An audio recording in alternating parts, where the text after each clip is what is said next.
Hello students, welcome to Daksh academy Ladwa YouTube channel. So बच्चों, आज हम अपनी क्लास में करेंगे प्रत्यय के बारे में।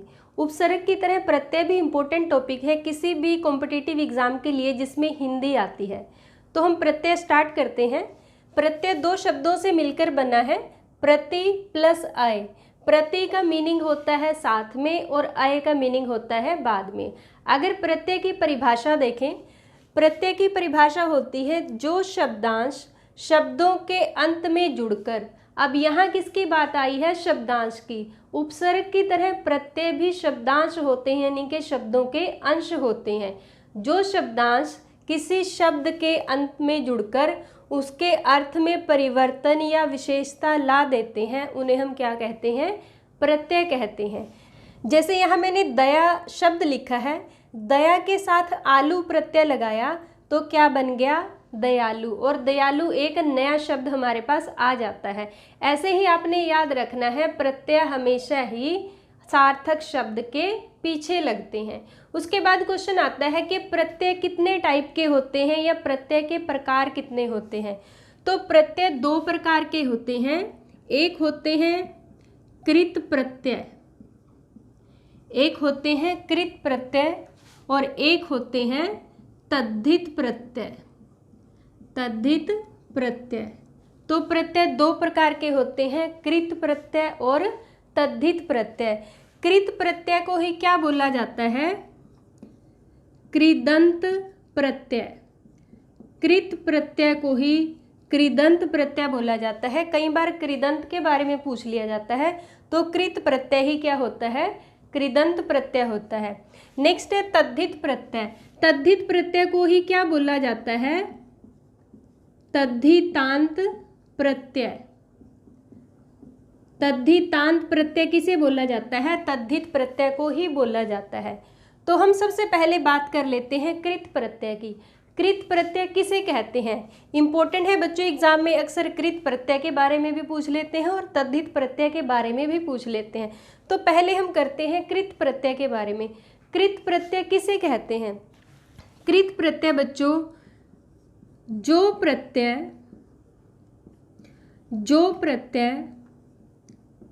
धातु के साथ लगते हैं, जो प्रत्यय धातु के साथ लगते हैं उन्हें क्या बोला जाता है? कृत प्रत्यय बोला जाता है। अब धातु क्या होती है?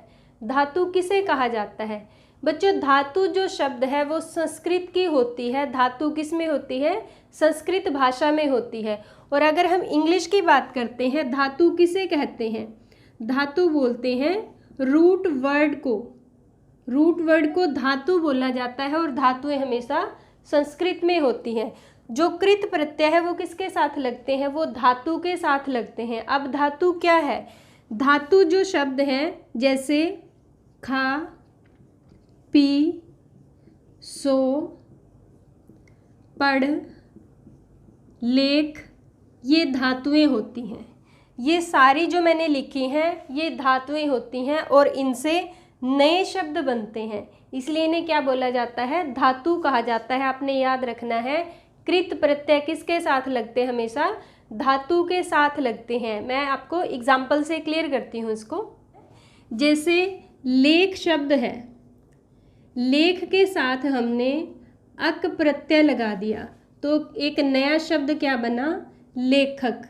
अब जो लेख है, लेख का अर्थ क्या होता है? लेख का अर्थ होता है कुछ लिखा हुआ या कुछ लिखा गया, और उसके साथ हमने अक प्रत्यय लगा दिया तो एक नया शब्द क्या बना? लेखक।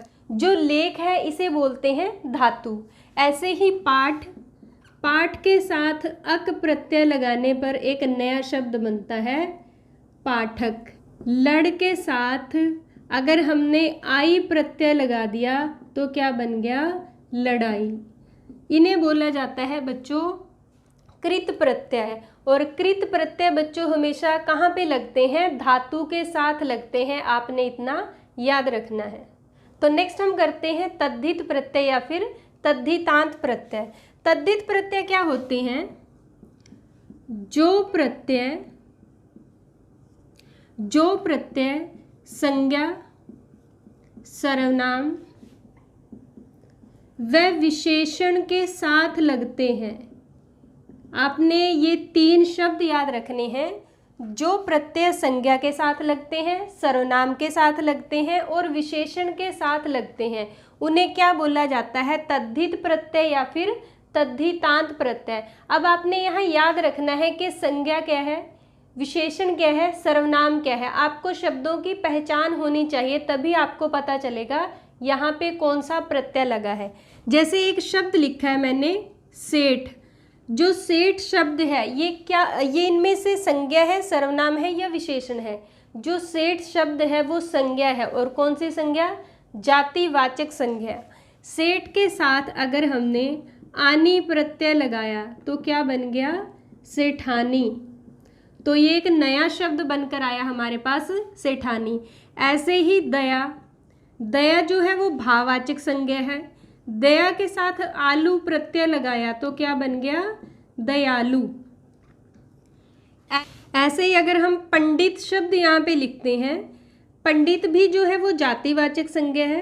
पंडित के साथ आई प्रत्यय लगाया तो क्या बनेगा?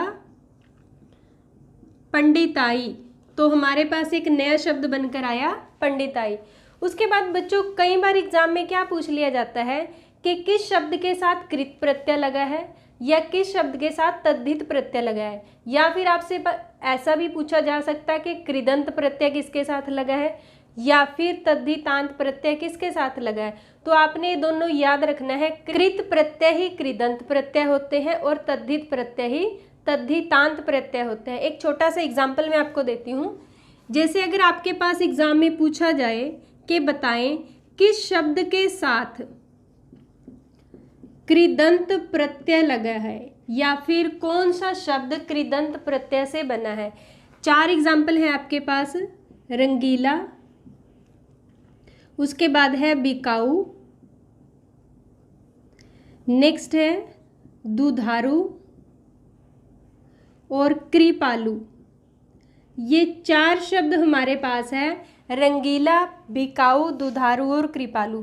और आपने क्या बताना है कि कृत प्रत्यय से कौन सा शब्द बना है। अगर हम यहाँ पे देखें बच्चों, जैसे रंग है, रंग जो है रंग के साथ अगर ईला प्रत्यय लगाए तो क्या बन जाता है? रंगीला। और रंग कौन सा शब्द है?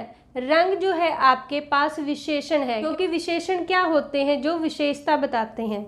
नेक्स्ट है बिक, बिक प्लस आऊ तो क्या बन गया? बिकाऊ। ऐसे ही दूध प्लस आरू तो हमारे पास आ गया नया शब्द दुधारू। यहाँ पे जो दूध है ये भी संज्ञा है। कौन सी संज्ञा? द्रव्यवाचक संज्ञा। ऐसे ही कृपा प्लस आलू, और जो कृपा है ये भी हमारे पास संज्ञा है, भाववाचक संज्ञा।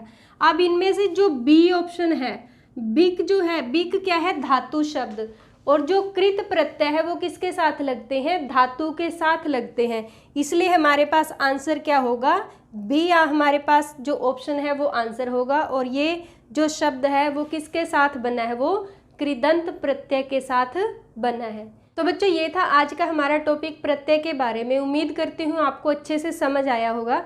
तो आज की वीडियो के लिए लाइक और शेयर करना मत भूलिएगा, और अगर आप चैनल पे नए हैं तो सब्सक्राइब कीजिएगा। Thank you.